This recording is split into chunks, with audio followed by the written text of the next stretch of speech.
Hello everyone, this is doctor Monisha and welcome back to my channel self learning UGC net education की लगातार preparation हम कर रहे हैं अपने चैनल पर। और अगर अभी तक आप हमसे नहीं जुड़े हैं तो जुड़ सकते हैं। हमारी रोज रात 9 बजे एजुकेशन की क्लासेस होती हैं। और अगर आपको हमारे साथ अपनी एजुकेशन की प्रिपरेशन करनी है तो रोज रात को 9 बजे मंडे टू फ्राइडे आपको हमारे साथ में जुड़ना है। चलिए स्टार्ट करें आज का वीडियो। जो हमारी यूजीसी नेट के एजुकेशन की थर्ड यूनिट है लर्नर एंड लर्निंग प्रोसेस, उसको हम लगातार पढ़ रहे हैं, जिसमें हम पर्सनालिटी की थ्योरीज कंप्लीट कर रहे हैं। लास्ट वीडियोस में हमने सिगमंड फ्राइड की और कार्ल रोजर्स की थ्योरीज को पढ़ लिया है। साथ ही साथ में हमने ट्रेट एंड टाइप थ्योरीज भी पढ़ ली है। अगर अभी तक आपने वो वीडियोस नहीं देखे हैं तो देख लीजिए, आपको रिकॉर्डेड वीडियोस में मिल जाएगा। Unit 3 learner and learning process के नाम से प्लेलिस्ट बनी हुई है, आप जाकर वहां पर देख सकते हैं। लाइव क्लासेस वाले प्लेलिस्ट में आप जाएंगे तो आपको जितनी भी हमारी लाइव क्लासेस हुई हैं उसको आप देख सकते हैं। तो आज करें आज का वीडियो स्टार्ट, जिसमें हम पढ़ेंगे मैक्स वर्दिमर की थ्योरी ऑफ पर्सनालिटी। बहुत इंपॉर्टेंट पर्सनालिटी की थ्योरी है ये। तो स्टार्ट करें उससे पहले सभी को गुड इवनिंग, राम राम, नमस्कार, आदाब, सत श्री अकाल, जैसे भी आप मुझसे कनेक्ट हो सकते हैं उन सभी भाषाओं में आपको मेरा नमस्कार। ठीक है, तो अब करें आज का वीडियो स्टार्ट। देखिए, मैक्स वर्दिमर के बारे में बहुत कम आपको मिलता है। बहुत स्टडी करने के बाद में मुझे ये सारी चीजें मिली है जो आज मैं आपको समझाने वाली हूँ। इम्पोर्टेंट थ्योरी है और साथ ही साथ में ये है कि क्वेश्चंस आएंगे तो जो क्वेश्चंस आएंगे ना उनके बारे में हमें एक अंदाजा है कि किस तरीके के प्रश्न इस टॉपिक से पूछे जा सकते हैं। तो उन टॉपिक को हमें बहुत अच्छे से पढ़ लेना, ताकि ये मान के चले आपको गलती की संभावना ना रहे मैक्स वर्दिमर के ऊपर। ठीक है, तो मैक्स वर्दिमर कौन थे? तो ये साइकोलॉजिस्ट थे, ये तो आपको अच्छे से पता है। कोहलर, कोफका और कर्ट लेविन, इनका नाम आता है इनके साथ में। कोहलर और कोफका जो है वो इनके साथ ही में थे, जिन्होंने ये गेस्टाल्ट फिलोसफी, गेस्टाल्ट साइकोलॉजी का एक बहुत इंपॉर्टेंट जो सिद्धांत है वो दिया था।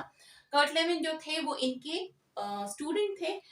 ऑस्ट्रियन मूल के ये थे। वैसे तो देखा जाए तो ये सारे के सारे जर्मन फिलोसोफर थे या जर्मन साइकोलॉजिस्ट थे। पर इनका जो जन्म हुआ था वो हंगरी में हुआ था, ऑस्ट्रिया में। और इनका जन्म हुआ था 15 अप्रैल 1880 में। क्लियर। और इनकी मृत्यु हो गई थी 12 अक्टूबर 1943 में। जन्म हुआ था हंगरी में, यूनाइटेड स्टेट ऑफ अमेरिका में इनकी मृत्यु हो गई। ऑस्ट्रिया और में हंगरी के जो ये थे वो मूल निवासी थे। इनकी जो बुक है जिस पर बहुत ज्यादा इनको प्रसिद्धि मिली, जिसको कहा जाता है, वो बुक थी, उसका नाम था प्रोडक्टिव थिंकिंग।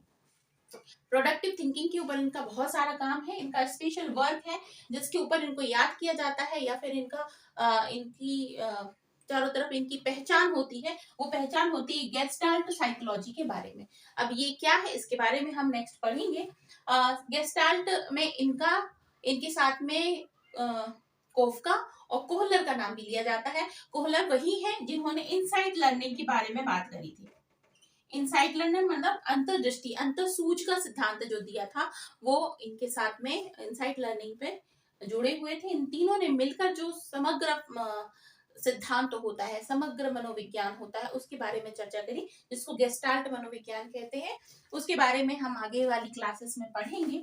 अभी हम बात कर लेते हैं सिर्फ मैक्स वर्दिमर की और इनके कामों की। ठीक है, तो इसके बारे में मैंने आपको बता दिया। बहुत इजी है मैक्स वर्दिमर के बारे में पढ़ना, लेकिन बहुत ही रेयर है, मतलब बहुत ज्यादा इनके ऊपर आपको सर्च करने पर नहीं मिलता है ना। तो मैक्स वर्दिमर जो है वो एक टीचर थे बाय प्रोफेशन। उन्होंने एक टीचिंग के रूप में वो काम करते थे, इसलिए उनका जो ज्यादा से ज्यादा काम होता था वो किस पर होता था? स्कूल के स्टूडेंट्स पे होता था। स्कूल के बच्चों से उनका ज्यादा इंटरेक्शन होता था। तो इन्होंने किस बात पे से काम बात कही है? इन्होंने बात बताया है कि स्कूल गोइंग चाइल्ड पर इनका जो वर्क था वो किस पर था। जब इन्होंने अपना रिसर्च वर्क किया वो किस पर किया? स्कूल गोइंग स्टूडेंट पर। ठीक है, अब स्कूल गोइंग, आपने बहुत सारे साइकोलॉजिस्ट को देखा होगा। किसी ने अपने स्टडी में बिल्ली को ले लिया, किसी ने कुत्ते को ले लिया, किसी ने चिंपैंजी को ले लिया, लेकिन इन्होंने किसी को जानवर को नहीं, बल्कि अपना जो वर्क है वो स्टूडेंट्स पे किया था। जो कॉलेज गोइंग स्कूल गोइंग बच्चे हैं उन पर किया था। इन्होंने बात करी कि जनरली बच्चों को सिखाने के लिए आप रोट लर्निंग का उपयोग करते हैं। रोट लर्निंग का मतलब क्या होता है? रोट लर्निंग यानी कि रटाना, बच्चे को रटा देना, याद करा देना। आपने सिलेबस ले लिया, सिलेबस लेने के बाद में आपने वो सारी चीजें उनको एक के बाद एक के बाद एक रटा दी, और लास्ट में ये बता दिया कि ये सारे क्वेश्चंस हैं, इनको आपको सॉल्व करना है, इनको याद कर लेना है। कल मैं पूछूंगी, आपने खड़ा किया बच्चे को और बोला कि क्वेश्चन नंबर 5 को पढ़ो और उसका उत्तर दो। इस तरीके से पढ़ाने का जो प्रोसीजर है वो चलता आया है और चलता भी रहा है और चल रहा है। ठीक है, प्रेजेंट टाइम में भी यदि कहा जाए तो रोट लर्निंग खत्म हो गया, तो ऐसा नहीं है। पर ये कहते हैं जो मैक्स वर्दीमर है वो ये कहते हैं कि रोट लर्निंग जो है ना, बच्चे की ग्रोथ को रोक देता है। क्योंकि बच्चा क्या होता है, अंडरस्टैंड नहीं कर पाता, चीजों को रट लेता है। मेरे साथ एक फ्रेंड थी मेरी, जो कि बहुत टॉपर थी मेरे स्कूल की, और मैं आपको बताऊं कि वो इस तरीके से रटती थी कि अगर कहीं पर की लिखा हुआ है तो की ही लिखेगी, के नहीं लिख सकती। इतना ज्यादा उसको लाइन वन लाइन याद होता था, सारी चीजें इतना अच्छा रटती थी। लेकिन रटना जो होता है वो और समझना होता है, वो अंतर होता है। जैसे हम जब, जैसे कोई गाना है या फिर हम रोज पूजा करते हैं तो हम कोई आरती है जो हम गाते हैं, तो क्या है ना कि हमको एक लयबद्ध तरीके से वो आरती याद होती है। अगर कोई ने बीच में रोक दिया, ठीक है, या टोक दिया, तो हमें क्या करना पड़ता है, फिर से स्टार्टिंग से पढ़ना पड़ता है। और क्योंकि हमें उस लाइन के बाद ऊपर नीचे का याद नहीं होता है। हाँ, लेकिन फ्लो में हम पूरा पढ़ लेते हैं, पूरा फ्लो में हमको याद रहता है। तो कहने का मतलब ये है कि जब हम कोई चीज रट लेते हैं ना, तो हमें वो चीज तो याद तो होती है बट मेमोराइज नहीं होती है, मतलब उसको अंडरस्टैंड नहीं कर पाते, समझ की लेवल पर वो चीज नहीं हो पाती। तो यदि हमें बच्चे को सिखाना है, समझाना है, तो हमें उसको अंडरस्टैंड कराना पड़ेगा। तो ये किसकी बात करते हैं कि क्रिएटिव थिंकिंग की बात करते हैं, क्रिएटिव थिंकिंग। इसके बाद इनकी जो बुक है प्रोडक्टिव थिंकिंग, सॉरी, ये लोग इसकी किसकी बात करते हैं, प्रोडक्टिव थिंकिंग।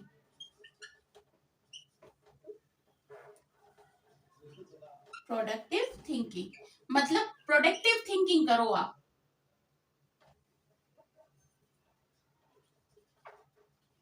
ठीक है, प्रोडक्टिव थिंकिंग की बात करते हैं, इंसाइटफुल लर्निंग की बात करते हैं। इंसाइटफुल लर्निंग, इंसाइटफुल लर्निंग का मतलब अंतर्दृष्टि, अंतरसूझ। वो कब आती है, जब बच्चे को किसी ऐसी सिचुएशन में फंसाया जाता है कि जहां कहीं आप उसे ऑब्जर्व तो कर रहे हैं बट उसकी मदद नहीं कर रहे हैं, आप वो सारी ही सिचुएशन उसे प्रोवाइड कर रहे हैं कि वो सीख जाए, वो समझ जाए, है ना। और समझ जाए, समझने के बाद आप उसकी मदद नहीं करेंगे। जैसे कि कोहलर का जो इनसाइट थ्योरी है उसके अंतर्गत क्या था कि एक उन्होंने एक बंदर को, या चिंपैंजी कहते हैं उसको, चिंपैंजी को एक ऐसे डब्बे में या बॉक्स में या कमरे में बंद कर दिया। उसके बाद उन्होंने यहाँ पर केले का जो बंच है उसको टांग दिया। ठीक है, गुच्छा था जिसमें बहुत सारे केले थे, वो टांग दिया। अब इसके साथ में इन्होंने कई सारे बॉक्सेस यहाँ पर रख दिए, अलग अलग तरीके के बॉक्स रख दिए, और एक छड़ी भी यहाँ पर रख दी, एक छड़ी रख दी। अब उन्होंने इस कमरे को कर दिया बंद, और कमरा बंद हो गया। अब इस चिंपैंजी को लगी भूख, और भूख लगने के बाद में क्या हुआ, इसका नाम जो उन्होंने रखा था वो सुल्तान था। सुल्तान क्वेश्चन पूछा जाता है इसे, ये जो कोहलर की थ्योरी में जो चिंपैंजी था उसका नाम क्या था, तो सुल्तान नाम का चिंपैंजी था। अब उसने क्या किया कि भूख लगी तो पहली बार तो वो चक्कर इन केले के बंचेस को बनाना के जो बंच है उनको निकालना चाहता था, पर वो वहां सक्सेसफुल नहीं हुआ।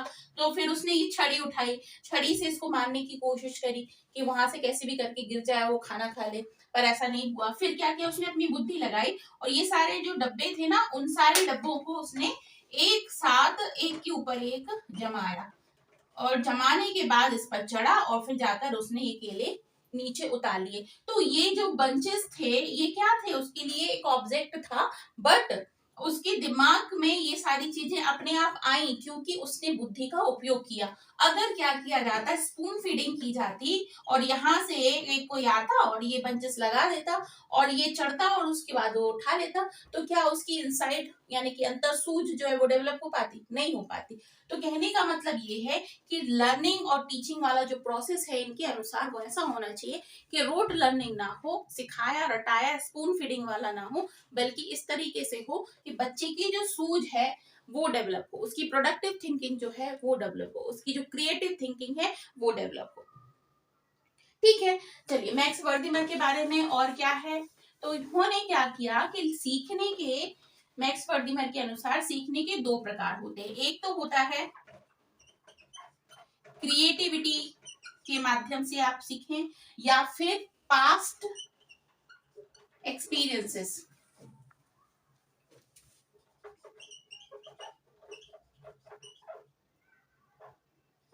पास्ट एक्सपीरियंसेस के माध्यम से सीखें।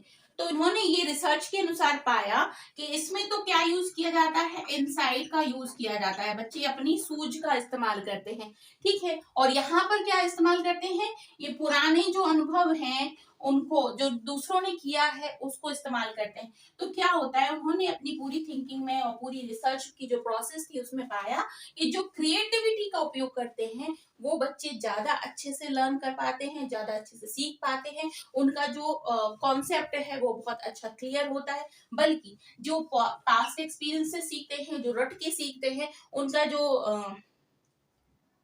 जो भी कॉन्सेप्ट है वो क्लियर नहीं होता, वो सिर्फ उस समय के लिए वो उस चीज को रट लेते हैं, मेमोराइज कर लेते हैं, ठीक है। तो इनका काम इस बात पर से था, उन्होंने किसी जानवर का उपयोग नहीं किया बल्कि स्कूल गोइंग स्टूडेंट का ही काम करते हुए पूछा। तो कहने का मतलब क्या है, मैक्स वर्दिमन ने टीचिंग की जो प्रोसेस है उसमें दो तरीके की बात कही कि ये जो प्रोसेस है वो क्या है कि आपको इनसाइट का उपयोग करना है, प्रोडक्टिव थिंकिंग का प्रयोग करना है, क्रिएटिविटी का प्रयोग करना है अपनी लर्निंग को इम्प्रूव करने में, ठीक है। इसके बाद जो इन्होंने इनकी जो मेन थ्योरी है जिसको गेस्टाल्ट थ्योरी कहते हैं वो क्या है, उसके बारे में पढ़ लेते हैं हम। गेस्टाल्ट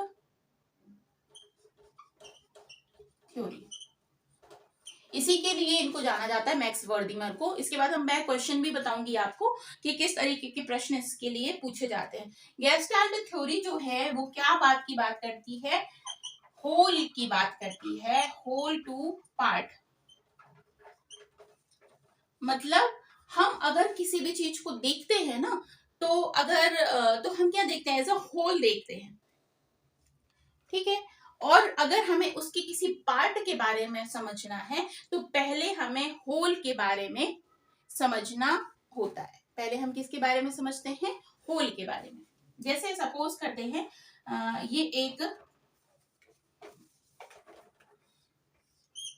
पेड़ है, ठीक है, ये एक पेड़ है। तो अगर हमारे सामने कोई एक पेड़ आता है तो पहले हम क्या देखते हैं, पहले हम देखेंगे इस पूरे पेड़ को, कंप्लीट पेड़ देखेंगे। अब देखना इस पेड़ में क्या क्या हो सकता है, इस पेड़ में लकड़ी भी है, इसमें पत्ते भी हैं, ठीक है, इसमें हो सकता है कई सारी ब्रांचेस भी होंगी, और इसमें कई सारे हो सकते हैं फ्लावर्स भी होंगे, ठीक है। तो कंप्लीट होल की बात की जाए तो पेड़ क्या हो गया, होल हो गया। और इसकी जो अलग अलग ब्रांचेस हो गई वो क्या हो गए, इसके पार्ट्स हो गए। तो जब भी हम बात करेंगे ना किसी भी चीज की, तो पहले हम होल की बात करते हैं, उसके बाद उसकी सिंगल सिंगल ब्रांचेस की बात करेंगे कि ये भाई फ्लावर्स हैं, ये इसकी लीव्स हैं, ये इसकी जो लकड़ी है वो है, और इसके बाद में इसकी पत्तियां कैसी होती हैं, हरी होती है, इसके फूल जो होते हैं, जो फ्लावर्स होते हैं वो कैसे होते हैं, रेड होते हैं, ग्रीन होते हैं। तो इनका कहना ये था कि जब भी कोई चीज नजर आती है ना हमें पहले, तो हमें कैसी नजर आती है, होल के रूप में नजर आती है, कंप्लीट नजर आती है। उसके बाद हम उसके पार्ट्स के बारे में समझते हैं, उसके पार्ट के बारे में जानते हैं, ठीक है। तो जब भी आपकी थिंकिंग होती है ना, तो आप थिंकिंग के रूप में किस लिए देखते हो, कंप्लीट पे जाते हो, कंप्लीट पे जाते हो, उसके बाद फिर उसके अलग अलग पार्ट्स पर जाते हो, ठीक है। इसके बाद में इनकी एक और थ्योरी है जिसको कहा जाता है फाइव फिनोमिनन।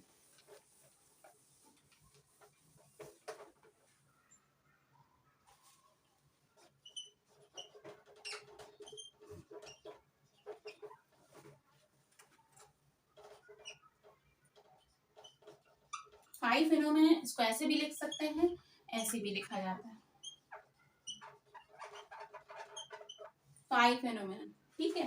तो अब ये क्या है इसके बारे में हम समझ लेते हैं, ये इनकी एक इंपॉर्टेंट थ्योरी है, ठीक है। इसके अनुसार क्या है, ये एक व्यवहार का सिद्धांत है, एक बिहेवियरिज्म की थ्योरी है ये फाइव फिनोमिनन। इसका मतलब ये है कि जब इंसान जो होता है ना, सपोज अगर हमारे घर में कोई अचानक से आ गया, ठीक है? आप बहुत ही इम्पोर्टेंट अपना काम कर रहे थे, हो सकता है आपकी कोई मीटिंग चल रही थी, अ, जैसे कि आपकी बेल बजती है और आप सोचते हो, एक्सपेक्ट नहीं कर रहे थे कि कोई इस वक़्त आ सकता है।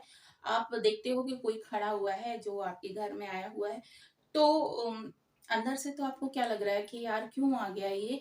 अभी मेरा काम था, मुझे इम्पोर्टेंट काम, हालाँकि आप उस व्यक्ति को पसंद करते हो, बट आपका क्या है कि आप कुछ कर रहे हो, इम्पोर्टेंट आप काम कर रहे हो, तो आपको लगता है कि इसके आने से आपका समय जो है वो खराब हो रहा है। तो क्या करते हैं हम, अंदर से तो दुखी हैं, अंदर से हमें गुस्सा आ रही है, लेकिन हम क्या करते हैं, दूसरे तरीके का व्यवहार प्रदर्शित करते हैं कि आपको उनके आने से बहुत ज्यादा प्रसन्नता हुई है, आप उनके आने से बहुत खुश हुए हो।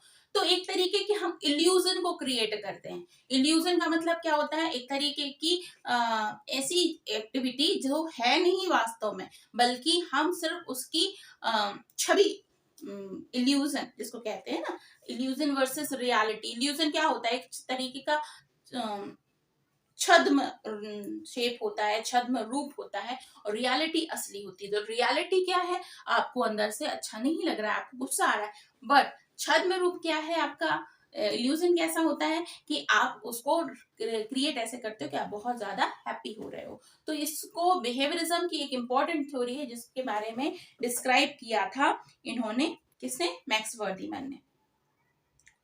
ठीक है,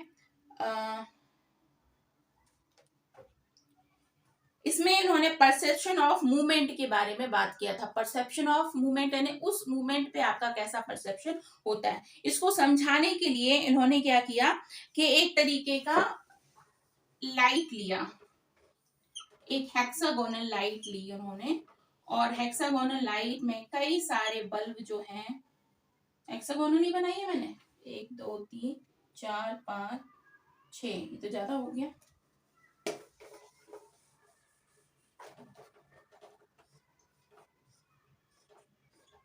इस तरीके की हेक्सागोनल लाइट ली, इसमें उन्होंने कई सारे बल्ब जो हैं वो सीरीज में लगा दिए, और सीरीज में लगाने के बाद उन्हें ऐसा अरेंज किया कि एक बल्ब ऑन तो दूसरा, दूसरा क्या होगा, ऑफ, फिर ऑन, फिर ऑफ, फिर ऑन, फिर ऑफ, इस तरीके की अरेंज कर ली इन्होंने सीरीज।